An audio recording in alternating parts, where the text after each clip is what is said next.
All right, let's go. All right, we're going. Nothing is more entertaining. I don't think I like anything more than watching Kaboly try to manage the backgrounds he has set for his camera. Like the one with the piano in the background, I think is really cool. I don't know what you did with that one. Lots of times he just blurs out whatever's behind him to make it look more sophisticated, I guess, or whatever. But this time, there it is. There's a piano. There it is. Maybe we should have a contest of what background I should have. That's a good one too. Hey, you got to retweet the link. You've got like 15 times more followers than me, so you got to make sure you put that out there so people see it and they can join us. It is the latest edition of Kaboly and Mack. You're literally tagged in it, dude. I block a lot of stuff, so you don't block mine. You see mine. This isn't like the fake. What was the one that was tweeted out on Friday? Somebody tweeted something out on Friday saying you were reporting something from the Hula Bowl. Anyway, that was some pit related thing. I just hope it's fake news. Hashtag fake news. Nothing more fun though than watching Kaboly manage his backgrounds. We got a lot to talk about today, including conference championship games. Big Art gonna speak. Is it later today? Kaboom? Are we? I'm not quite sure. It's at some point during this week. Okay. All right. Wink, so wink. Big Art the 2 going to talk at some point this week. Penn State bought a defensive coordinator from their rivals, which I think is hilarious. Saturday night's main event looked like it was good. I only watched one segment. You can fill me in on the rest. There's a lot to get to. I was busy taking the family snow tubing, by the way, which almost didn't happen because we bought tickets to go snow tubing at Hidden Valley, which I found out once we got up there does not have snow tubing anymore. We had bought tickets for Hidden Valley, Missouri, because it's owned by the same company that now owns Hidden Valley, Pennsylvania. So did you make it out to Missouri? No, we just went up to Seven Springs. Just went right up over the mountain to Seven Springs, and they were nice enough to let us on there because we called and we're like, yo, what happened here? And they said, no, we don't have snow tubing anymore at Hidden Valley. So lesson learned. For those of you that Google Hidden Valley snow tubing, it's not in Pennsylvania. Don't buy the tickets because we actually had friends that told us they did the same thing this weekend by accident. We hadn't even talked to them about it beforehand. So if you want to take your kids snow tubing, just go to Seven Springs instead, or go to like Boyce Park or something. It's closer. Have you effectively retweeted now? I heard the audio. Yeah, I hit something. I don't know what I hit, so I don't know what you hit. It could be up there.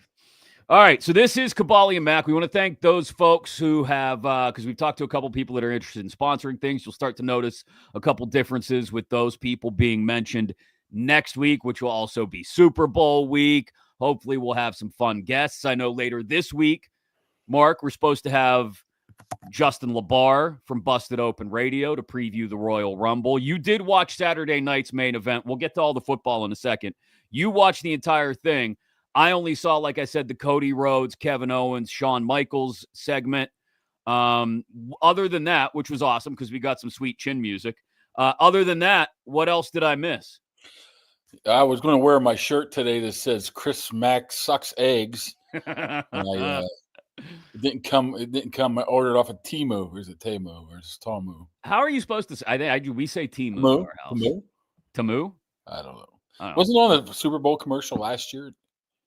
Temu was? Really? I thought so. And they said they spelled it Tamu or something. I don't know. If TikTok is banned, why isn't Temu banned? I don't know. Isn't it also owned by China?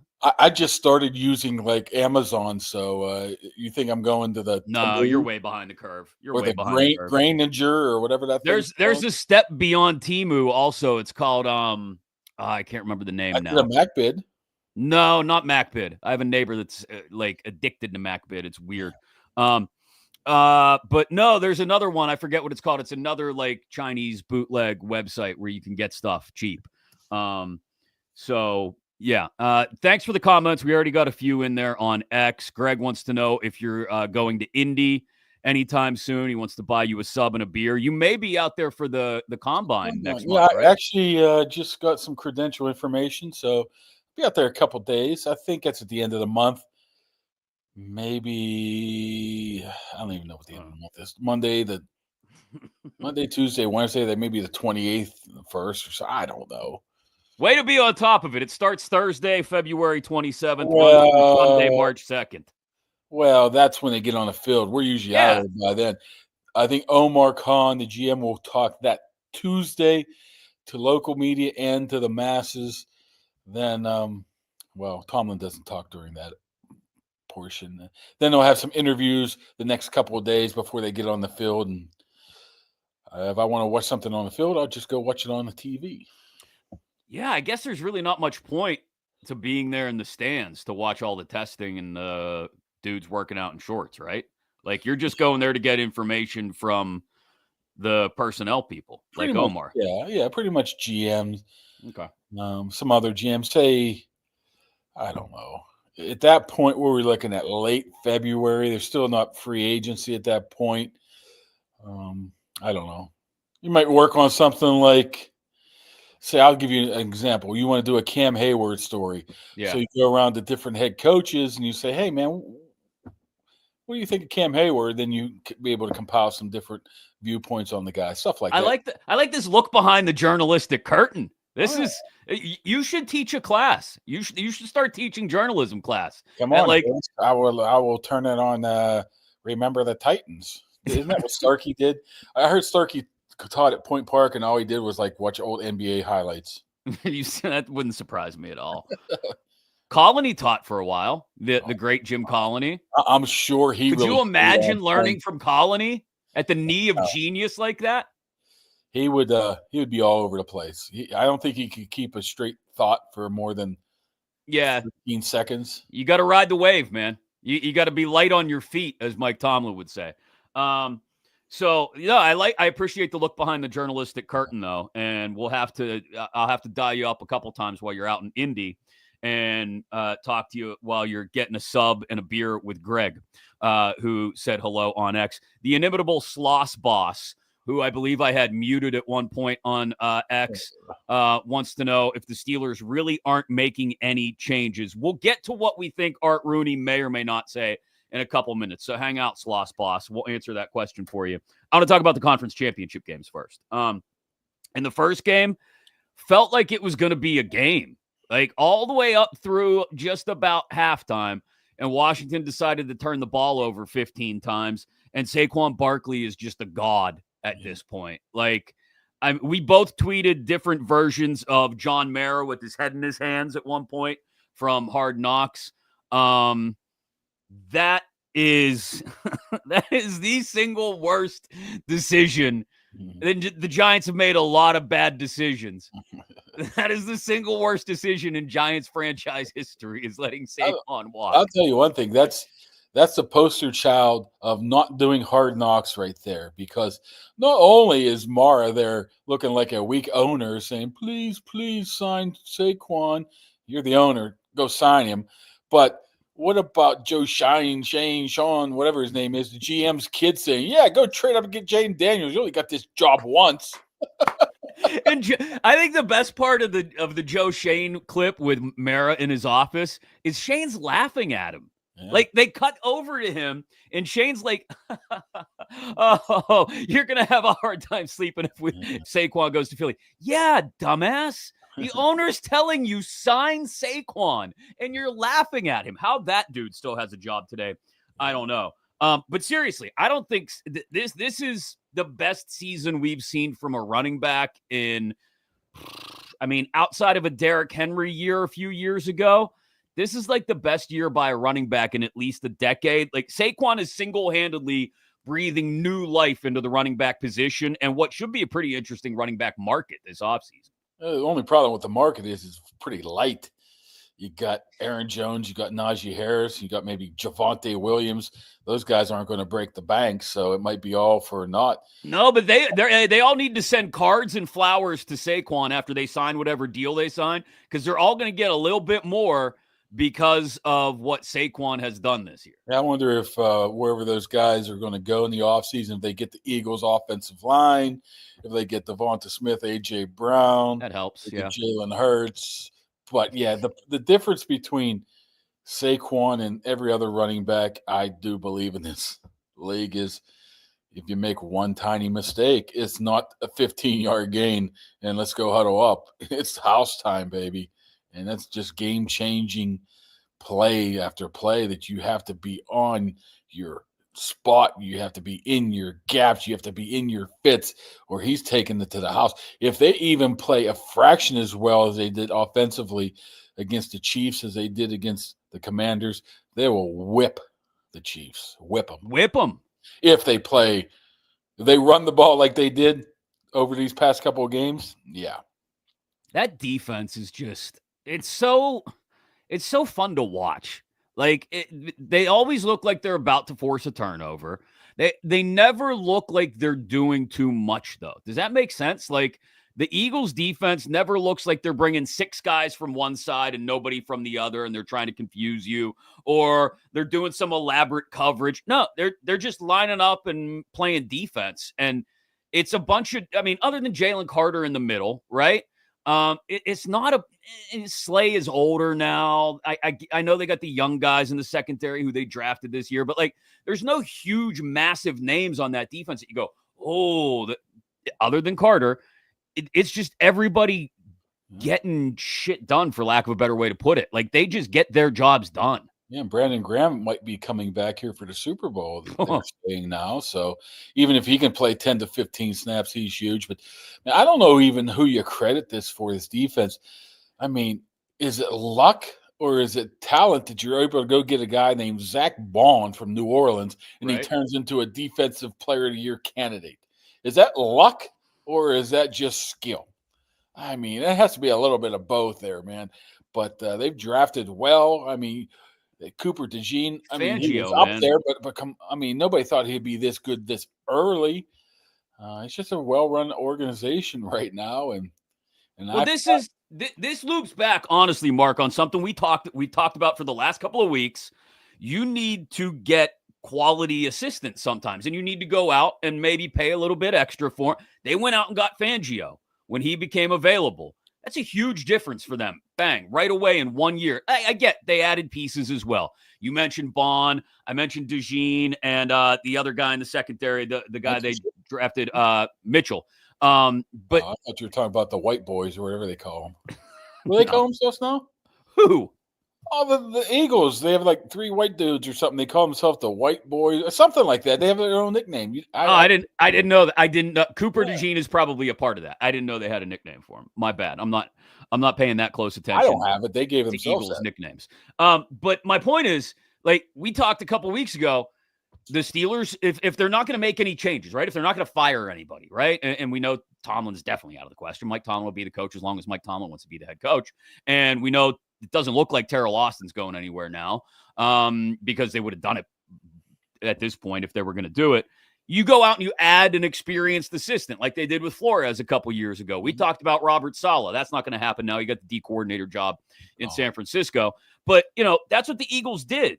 They were willing to make a move at an important spot. They knew they had talent on defense, but they weren't able to do enough with it. They go out and find more young talent, Mitchell, DeJean, Bond, and they hire Vic Fangio to put it all together. Yeah, plus, what I would like to know, the inside dynamics of how the Eagles work. You think Howie Roseman goes to Nick Sirianni and says, hey, man, I'm thinking about do you want this guy? Who do you want me to get for you? I don't think it works that way.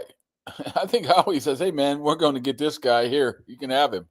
I mean, maybe they have some say-so input-wise from the head coach, but I think there's a clear line of demarcation of Howie Roseman doing what he wants to do as well here, which, in obviously in somewhat correlation with the scouting staff and the coaching staff, but I think he got a big say in it, and maybe he's just that good too. I don't know if I don't think the Steelers have that sort of, No, we hoped we'd get a taste of it, like that whatever rubbed off of Howie onto Andy Weidel may have come with him when he came back to Pittsburgh. But we know what Andy does. And Andy does scouting.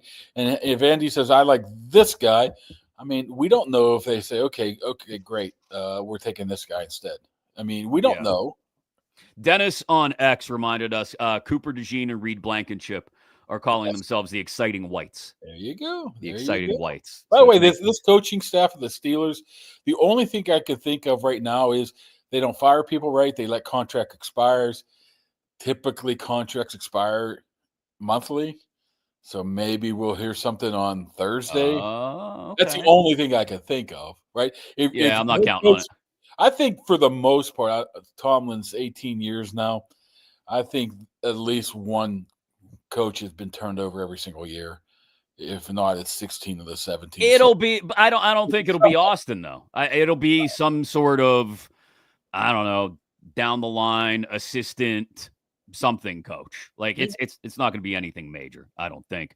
And I did want to Jaden Daniels. Like I know once they started turning the ball over, this game was over in a hurry.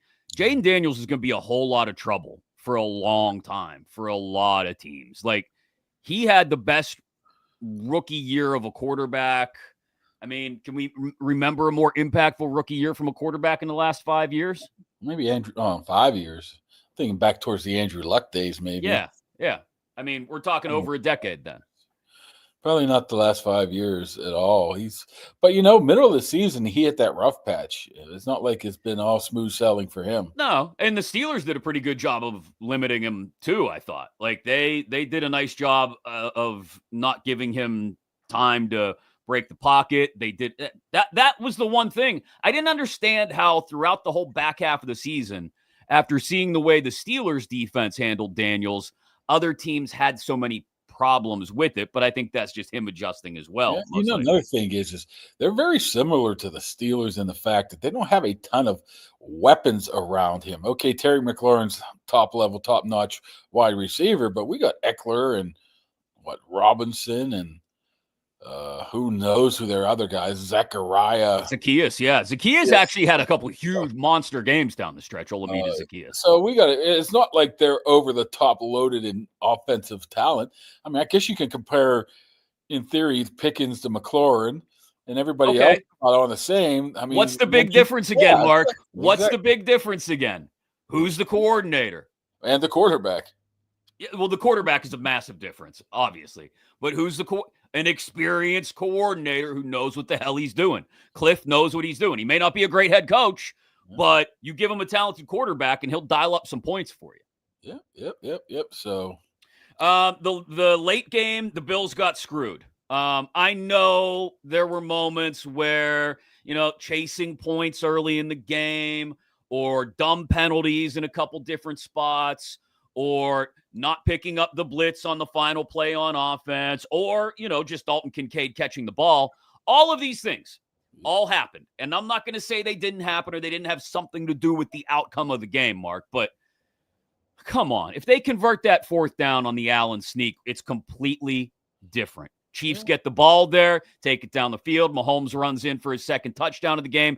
I don't want to say it's effectively over there, but put the Bills in a spot where they had to then march down the field. Then it's just, I don't know how that call gets missed. Not just on the field, mind you, but then upon review as well.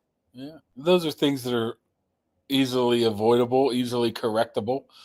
There's been things put in place to be, you can pretty much correct majority of every issue on the field right now, except apparently the chain link gang, right? And it is the year 2025, and we still have two guys holding sticks with chain link strung between it, measuring first downs. I don't blame either one of the refs because they can't see anything. They're 20. The one guy did see it, though, Mark. He came in from the near sideline and spotted it past the line to gain. He did see it. You got 25 yards. That's tough. It's this much. What I'm saying is it's avoidable. It's avoidable. You can just we saw it in the XFL. It's not like they haven't went and poached stuff off the XFL in the past. Right. I'm sure. I think they're in the process of testing these chips and balls out, But, as I tweeted, and I think it's still got like 130,000 Who's at the door? I don't know. Probably the FedEx guy. If not, I'm in trouble. We're going to have to hit pause here for a second. What was I going to say now? About whatever you tweeted. We're live, fellas. What'd you tweet about the Oh first down line? yeah. It got a ton of views. I'm like, in honor of our ex Twitter boss, Elon, saying we can catch a rocket from outer space, but we can't tell if a ball hits the 40-yard line or not. What are we doing here? It's ridiculous. I mean, we could probably this come is- up with a list of 100 different things. What we can do. We can have a machine hit a golf ball 700 yards, but we can't have Mark. They can overlay the yard lines with exact precision when there's too much snow on the field for us to see it on TV, but they can't put chips in the nose end of each end of the football and then laser off the field so that we can know when a first down is achieved. You're right. It's ridiculous. I think they can. I think they don't want to at this point. But why? See, this all lends itself to two things. One, I've got to sit there and explain to an 11-year-old why the NFL isn't really rigged, right? Because he just sits there and he gets mad, rigged, because that's what he sees on YouTube. That's what everybody sees on social media. The league's rigged. They want Mahomes to win. They want Taylor Swift at the Super Bowl. Look, I don't discount for a second that I'm sure Roger Goodell is excited about the idea of having Taylor Swift at the Super Bowl. Plus Bradley Cooper too, of course. Well, there you go. But the league's not rigged. Like, I'm not buying into that, okay? What I will say is it's a whole hell of a lot harder to argue against when crap like this happens. I understand, but you got to tell your kid to get off TikTok or something and those reels. That's number one. Well, see, I'm explaining to my 10-year-old that they're like, well, at least Travis and Jason get to play each other again. I'm like, well, hold on a sec there, bud. Jason's not actually, so fast. Probably making a lot more money right now for a lot less work. But I mean, this is why. So on top of the fact that people get tired of the same team winning over and over and over again, right? Like, it just happens. It's natural. We all get tired of seeing the Chiefs win. We get tired of seeing Patrick Mahomes in the AFC Championship game every year, which literally it's been every single year since he became a starting quarterback. We get tired of seeing the Taylor Swift cutaways. We get tired of all of it, right? Well, then you layer on top of it the crap that is questionable calls, whether it's a flag on Mahomes getting shoved out of bounds in a previous game, or it's mysterious holding calls not getting called. Now, I realize the magnifying glass is on them more than ever, but a moment like that is a moment where people go, this is crap, man. This is crap. Our boy Greg on Twitter here has a point. You calling Tim Donaghy a liar then about the NBA? What a tremendous what was that on Netflix? The Tim Donaghy special. Yeah, really that was really good. He did it smart though, but it's hard to do that in the NFL. I think. I mean, yeah, there's 8 officials on the field at once. I mean, it's not. I guess you could do it with hold. I don't know. I don't want to believe that it's rigged. So put it that way. I don't either. But it's like. This is what I mean. It's become so much harder to argue against it when that happens. It's very, very frustrating. As for the Bills, Josh Allen now has been dominated by the Chiefs and Patrick Mahomes in the playoffs like no other quarterback has ever been dominated by another quarterback. Legitimately, he is now 0-4 against Mahomes in Kansas City in the playoffs. Even Manning got past Brady at a certain point, right? Imagine what they're saying in Buffalo right now. They're going crazy over some of those play calls, push to the left 4 times didn't work. Running the ball 18 out of 19 times to start the second half when you got Josh Allen and you're not handing the ball off to the guy Cook when you need to do it. They're probably going bonkers over there in Buffalo. So you think McDermott's in trouble? No. McDermott, if you recall, what was that, a year or two ago? We were just everybody saying, look, that window's closing on Buffalo. They had to purge everybody out. Diggs was gone. A lot of people was gone. They left. Both safeties gone. I mean, that's another team that doesn't have a ton of talent, offensive talent. I mean, wide receiver-wise, Cooper stinks.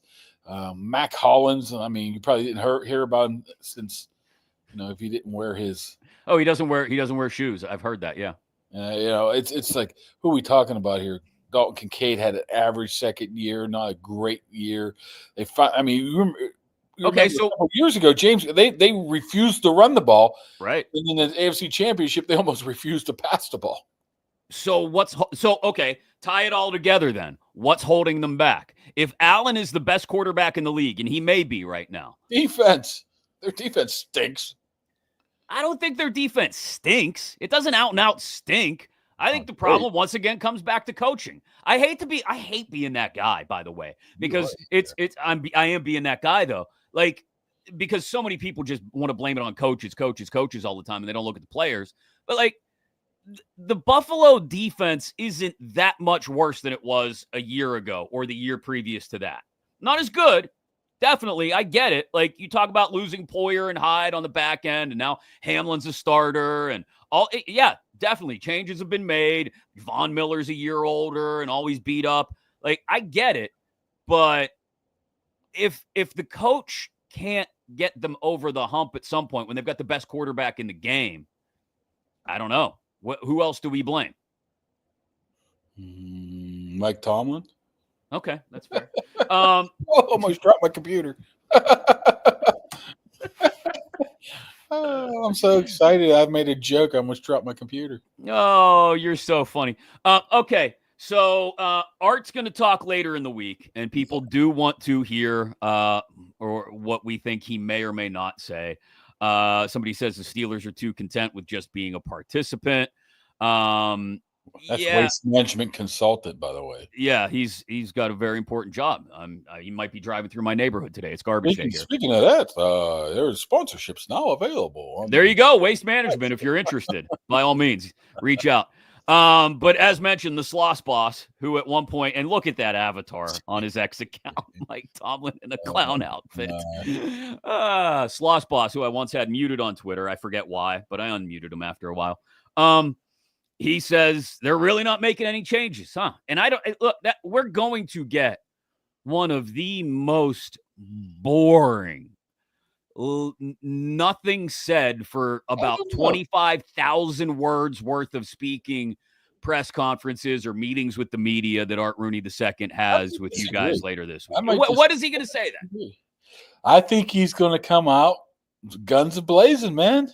I think he's well. Art Rooney II is going to turn into Jerry effing Jones. He's not going to be over the top and demonstrative, but I think he's going to make his point well known. I think he knows darn well what's being said around the organization, around the league, around the NFL. For him to come out and paint it as a nice and rosy picture, it's just not going to happen. He's too wise to be able to do that. He reads everything. He knows everything that's being said. For him to come out and say, well, we just ran into a buzzsaw at the end of the year, is just being blind to the fact of anything around him. So I do not anticipate him saying that. He's going to say, we need to get better. He's going to say the same stuff he said last year, right? Like, we can't keep doing this year after year. And then he's changed last year. They did change last year. It just didn't work. Okay, so if last year's changes didn't work, and okay, I get it. They made probably the most monumental offseason moves the franchise has made since drafting Roethlisberger, right? They traded one quarterback. They traded for another. They signed another. They remade the whole quarterback room, which, again, is probably the most the Steelers have done in a single offseason since drafting Ben Roethlisberger 20 years ago. Okay, to your point, it didn't work. So now what? Like, this comes back to my point about McDermott and Allen in Buffalo. If you keep trying the same thing over and over and over again, at a certain point, you realize it's not working. I know they're not going to fire Mike Tomlin or trade Mike Tomlin or whatever other cockamamie ideas we came up with 3 weeks ago as a collective, Steelers fans. But there's got to be something more than we're going to, dismiss a defensive assistant or this or that. Like, what are the major changes then? Maybe it obviously would have to be personnel, but maybe this is just a step in the plan, right? It's part of the plan. If you did so much changes year one, or we consider yet last year one, you add on to that and see where you need to add pieces. You do the same thing this year. I mean, you could be looking for a whole new quarterback room. We just don't know right now, depending what happens in free agency. And, those guys don't have to come back. Maybe just keep adding on to that point. But, I mean, the elephant in the room is not even an elephant anymore. It's like one of those prehistoric ones with the big, what's those things called? With the tusks. So it's a woolly mammoth. The well, woolly it's mammoth, the woolly in the mammoth room. in the room is you got to find yourself a quarterback who's a franchise quarterback, and those things don't grow on trees. Until you find one of those, you're not going to be playing with the Chiefs, the Bills, the Commanders, whoever. Who else was in there? Yeah, you named them: Chiefs, Bills, Commanders, Eagles. You're not going to be playing with those teams unless you find that. So, I mean, once again, how do you go about finding that guy? You even re-sign Fields and see what you can get out of him and see how high the ceiling is. It's like, okay, let's tank it and let's go get a quarterback next year. There's no guarantee if you got a top 5 pick next year, you're going to get a quarterback that's any good. No, and the team's not bad enough to go to lose enough games to get I'm sorry. I know as mad as we can be about the defense, and rightfully so, the way they played down the last stretch of the season, right? As mad as we want to be about the defense, it's still going to be good enough that they're going to win at least 7 or 8 games, probably, right? Like, this is never going to be a 4-13 outfit. It's just not. And it's not. I mean, we've seen in this city that, a ping pong ball can change a franchise twice. So maybe if you do, I mean, I just don't believe in if you do tank or have a bad season that there's any guarantees that go along with that. Just look. I agree with you. There aren't. I don't think there are.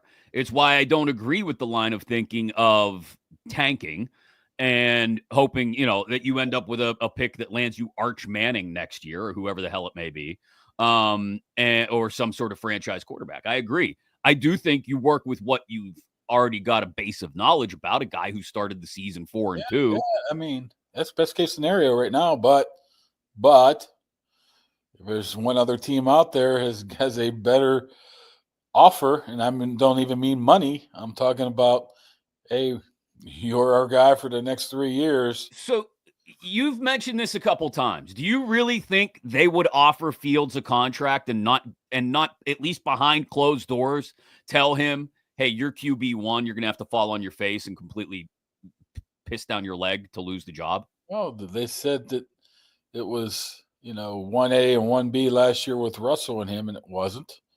I mean, you can't trust anybody in this league. I wouldn't trust anybody.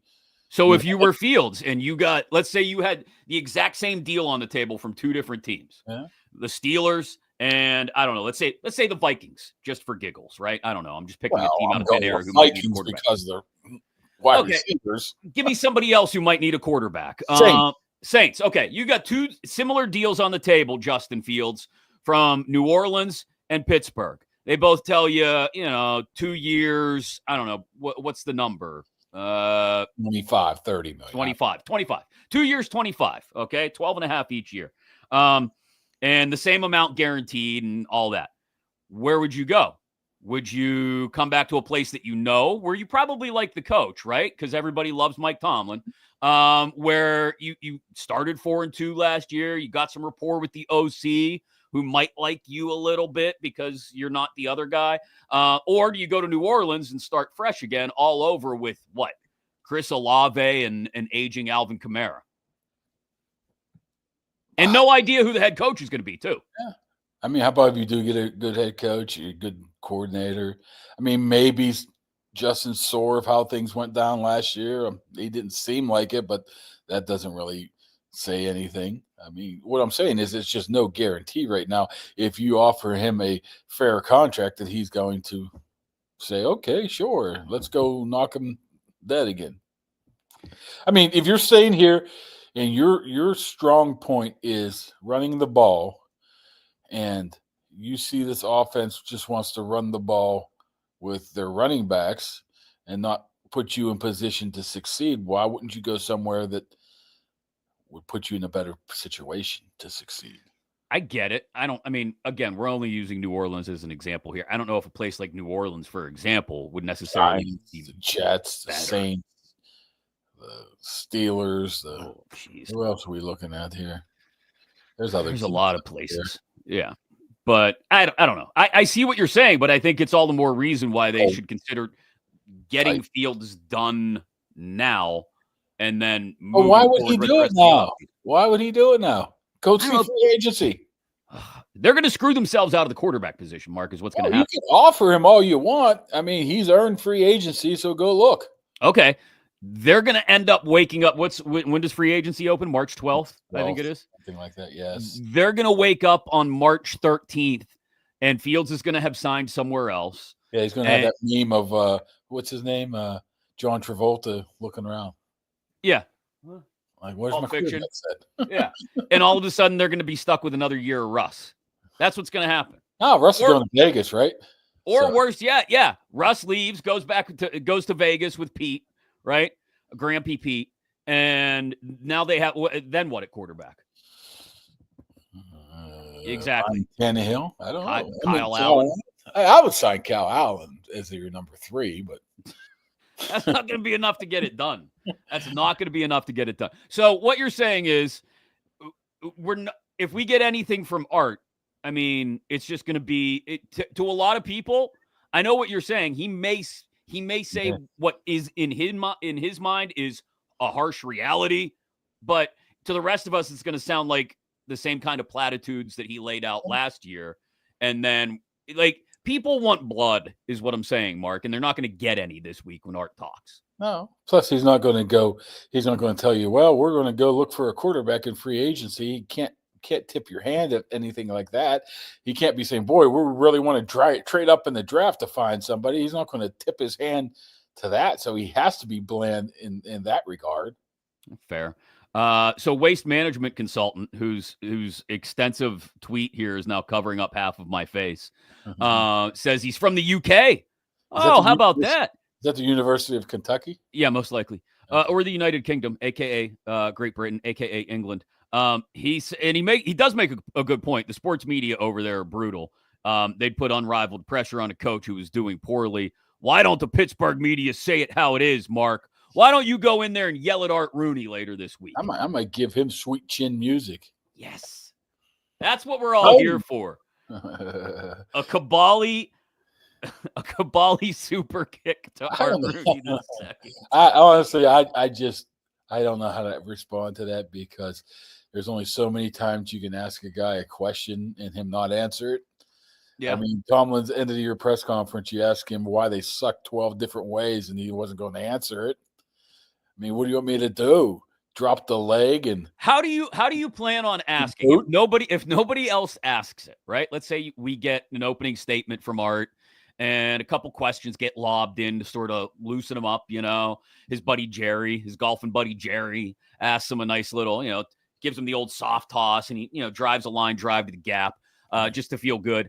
How do you jump in with a question about Mike Tomlin, whether he's on the hot seat or not, or whether they've considered the future of Mike Tomlin's role? How do you ask what I learned with Art is you can pretty much be frank and blunt there. With Tomlin, you have to phrase it in a way where he's not going to give you that one-word answer. Right. So I would be more worried about saying, I mean, it's just plain as day. Say, are you happy with Mike Tomlin and his job he's done now? I don't even know what word I would use. Are you rethinking? That's not it, because you're not. Are you considering making a change at that position? No. I mean, is he here for the long haul? I don't know. I mean, he's probably going to say this at the beginning. I mean, are you probably about the last year's contract? Your little buyer's remorse type of thing here. Ooh, 3 years. I mean, he's not going to say it. Hey, I mean, he's not. So that's going to be difficult. You only got so much time when this happens. So you better make the questions count, right? Right. You know the answer to why I asked that question. I like this little twist we're adding to the show where we get journalism advice from you. This might This might turn into a feature, which, by the way, you could sponsor if you'd like to be a supporter of the Kaboly and Mack show podcast, video cast thing that we're doing here, that we thought was just going to be the two of us shooting the breeze a couple times a week, and has turned into something apparently. Real quick, couple things I want to throw at you. You mentioned lottery balls earlier. So Penguins, yeah. So I always like to ask you questions about the other teams in Pittsburgh, because I know I'm going to get a very succinct answer. If you were Kyle Dubas, would you listen to trade offers for Sidney Crosby? You always have to listen. Would you make a deal? See, there are really very few no trade clauses or no movement clauses in the NFL. So he has to deal with something. You're saying, assuming that Crosby says, okay, give you the blessing? Sure. If he gives he wouldn't give the blessing. Well, if he gives the blessing, absolutely, I would listen. And blessing. Christmas vacation stuff. So you would trade Sidney Crosby, is what you're saying? Because at that point he's saying, go ahead. That's the headline here. That's the headline. Mark Kaboly says he would trade Sidney Crosby. But doesn't Sidney Crosby, by agreeing to waive his no movement clause, saying trade me? Wouldn't that be that's what he's saying? No, he could be saying, I understand we can only take it so far and that you need to move me to change the direction of the franchise. But I don't think he'd ever agree to probably move the other guys before Crosby. Obviously. Sid's never going anywhere. He's retiring a Penguin. And then they'll put a statue up of him on the other side of the building, hopefully without any New York Islanders involved in it, like Mario's. We can talk about the Buccos and the Skeens card and the kid. The Skeens nutting photo for Rookie of the Year, where Nutting looks like he just smelled a fart. I mean, bro, let's do this one over again, man. What do you think Skeens thinks about Bob Nutting? Well, Skeens doesn't come across as a very emotional person. Yeah, so he probably just doesn't care. He's like, whatever. I don't think he has any great thoughts of grandiose thoughts about Bob Nutting right now.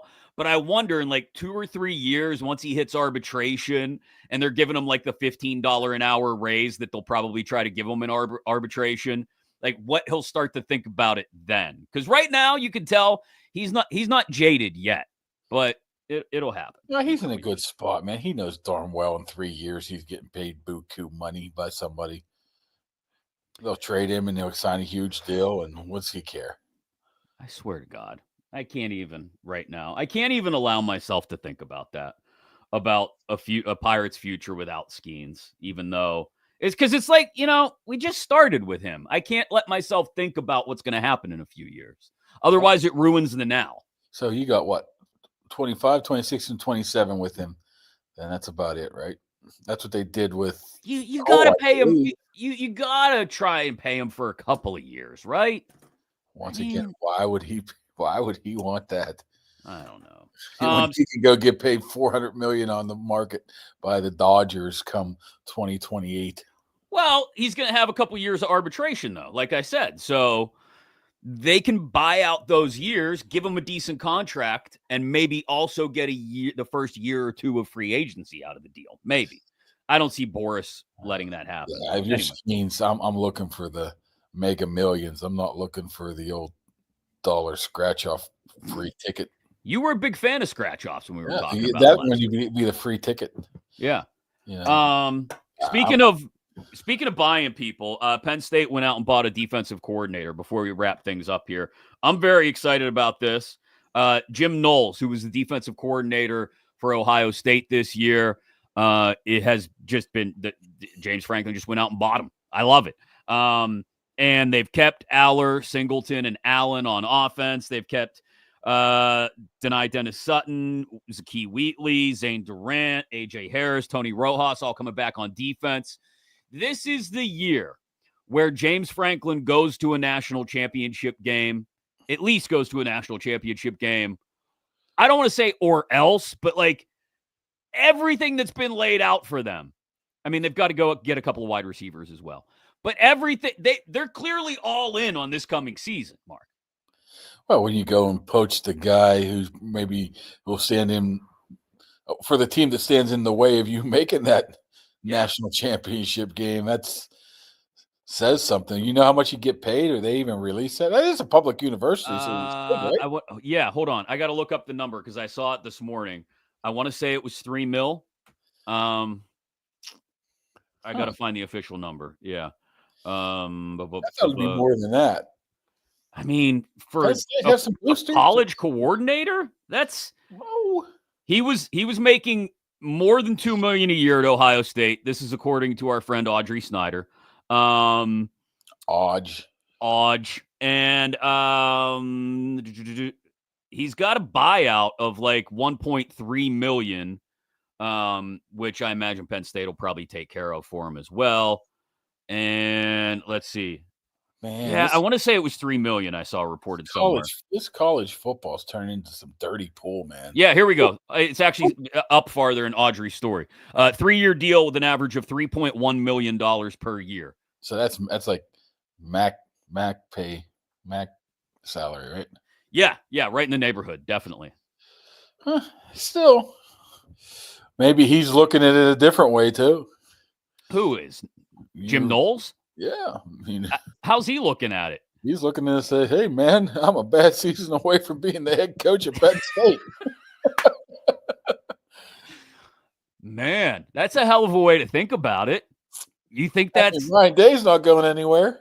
I don't well, Columbus, man, they'll chase him out after one bad year. But no, that's a good point. Like if Franklin has a bad, if Penn State has a bad year this year, but a good defensive year, yeah. Uh-oh. You got me thinking now. There's no way they can have a bad enough year that Franklin gets canned, and it doesn't also involve the defense not living up to expectations. How about they go 12-0? And lose to Boise State in the playoff second round of the playoffs. All of a sudden, here we go again, not beating any teams. Yeah, if they went 12-0 and then lost, no, you're right. He might still get run out of town. Damn. So Jim Knowles' whole angle here. Mark Kaboly reports. No, I'm not going to say reports. Crosby's getting traded, and Mark Kaboly would trade Sidney Crosby, and says Jim Knowles will be Penn State's head coach in 2026. Wow, you're dropping all the bombs today. You schmuck. All right. You didn't fill me in. What else did I miss on the Saturday night main event? Besides, you missed all 4 matches, right? Is that all there? So let me point this out. I'm gonna, and look, you cover this now, so you can be honest with me and everybody else out there, or just pretend like it's just me and nobody else is listening. We're getting shows like 2+ hour shows now with like 4 things on the card. Yeah. And I understand in the case of the Royal Rumble, Rumbles take forever. They take over an hour, right? But like, look at the card for the Rumble Saturday night. It's Owens and Rhodes. It's the men's Rumble, the women's Rumble, and the best 2 out of 3 falls tag championship match, which I have to believe is going to have to bring the absolute house down to have anything to do with the rest of that card. It'll probably open the show. And like, because Motor City Machine Guns, I know people who are big into wrestling were excited when they came over to WWE. They're good in the ring, but like, there's nothing outside of them and Gargano and Ciampa putting each other through like 16 tables and 7 different ladders that's going to make me walk away from that match on Saturday night saying, ooh, that was worth 45 minutes of Royal Rumble PLE time. Well, you do got hour plus for each Rumble, like you said, or each right. match. Then you have 2 other ones that's going to push that as well. Maybe you'll add one tonight on Raw, but I mean, Triple H's MO has been, the 4 to 5 match. Right. And I get that because I think I do think we get better matches out of it. Seriously. In some cases. But like when I went and I just pulled up the Rumble card because I was like, something else has to have been added besides these 4 that I could think of. I was like, no, nothing else. Like you said, maybe something gets added tonight on Raw. But still, I was like, man, that's it. Like, again, understanding that the Rumbles take forever. And I imagine Rhodes Owens will go at least, 30, 35 minutes. But it just like you 4 cards on a Saturday night or 4 events on a Saturday night main event card. Okay, you've only got 2 hours, and you're trying to maximize the impact of the biggest stars on the show on network TV. For me, it's hard to think that a guy like Jacob Fatu is not going to be a part of this, especially what happened on Saturday night. If you want to watch something, he absolutely obliterated Braun Strowman, and Strowman was bloodied. It was quite a performance put on by the Samoan Werewolf, and to have him just out there hanging and not being a part of or being more than just an entrant into the Royal Rumble seems like it would be short-sighted. I would like to see him in there somehow, but he won. But no, he actually lost because he DQ'd, didn't he? He got DQ'd, but everybody else was pretty much chalk, like I was expected. Sheamus lost to Braun Breaker. Sheamus will end up winning that IC title at WrestleMania. I hope so. Who else won? Rhea. Gunther beat Jey Uso. Right? Yeah, it was one of those matches where Jey looked good wrestling, but end up losing type of match. So both of them came out. Doesn't that feel like every match against Gunther now? Like they try to position it. He's what? He's a star in the making, man. Gunther. He's held a title for 80% of the time he's been in the WWE, and it's been like 5 years, 6 years. I know, and that's great. He can chop the hell out of people. That's awesome. People leave their matches with welts all over their chest, but like on the mic, it's brutal. Really? I thought he's gotten better. I thought he got a lot better. He might have gotten a little bit better, but it's still rough. And I know there's got to be a balance, right? Like there's got to be a balance between in-ring performance and on the mic performance. If it was all just based on, who can cut the best promo, it would be a different business. But like Kevin Owens would be at the top. He's just entertaining as hell recently. I don't know where that thing goes. Like after Saturday night. Not this past Sammy. Him and Sammy in the Rumble, maybe. But, okay, so what's next? And we're up against it here.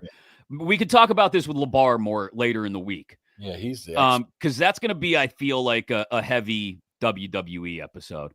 But where does it go for Cody from here? Reigns is spun off into the Bloodline feud, and I don't know if that's resolved yet or not. Cody's going to presumably take care of Kevin Owens, right? Who hasn't been around for a couple months? The Rock, Cena. Randall K. Orton. Okay. Randall K. Orton. So I'm thinking Randy might come in and show back up, and all of a sudden you had the KO Randy Cody issues back a couple months ago, and Randy joins the KO side and says, yeah, Cody is a phony, and you got Randy and Cody at the Mania. That's nothing against Randy. Like he's still fantastic, but like it's just weird that it feels like every storyline they're attempting to build, and I'm sure there's a bigger plan involved at play here. Every storyline involved feels like it pales a little bit in comparison to something else. Like something else will end up being the Sunday night main event at WrestleMania. Like the Sunday night main event at WrestleMania can't be Cody, Randy. I don't think it can. Rock and Roman. Okay, that's fair if it happens that way, but like I don't know. Charlotte and Tiffy on a Sunday night? No, that'll open the show on one of the nights. Charlotte might win the Rumble. She's not. Does she come for Tiffy though, or does she come for Rhea? So. I don't know. Well, we could talk about it more with LeBar later in the week because we will talk Royal Rumble later in the week. Thank you for the update. I will go watch the Jacob Fatu. Who'd you say he beat? Oh, Strowman. Braun Strowman match. Braun Strowman is so bad that Tama Tonga even had to try to pull him off of him. That's how bad it got. Good Lord. Braun Strowman, by the way, is the single largest human I've ever been next to. There's a good documentary on him with that up in Wisconsin when that Christmas parade somebody ran over. Oh yeah. It's not that long. It's only a half hour where he help the family members out and stuff like that. It's a really good show. I mean, he's a monster, but he's he's a great dude. I met him at a charity softball game a few years ago. Oh, yeah, I remember. And it was hilarious to see. I was on the same team as him and Chelsea Green and Chelsea and Aditi Kinkabwala, who was with NFL Network then, is with CBS now. Standing next to Braun Strowman was like a cartoon. 6'8", 350 or 385. And she's like 4'10". If that, like 100 pounds soaking wet. Yeah. It was a night. It's like, how are these two people the same species? This does not add up. No, all right, later in the week, Justin LeBar will join us. Hopefully Thursday. We'll get that worked out. Kaboom is going to get some more. What are you doing? Fixing your The way I look at it, looked like I had no teeth. You got that Belle Vernon dentistry plan. Kaboom is going to cover Art's meeting with the media this week, and after it's over with, we'll break it all down.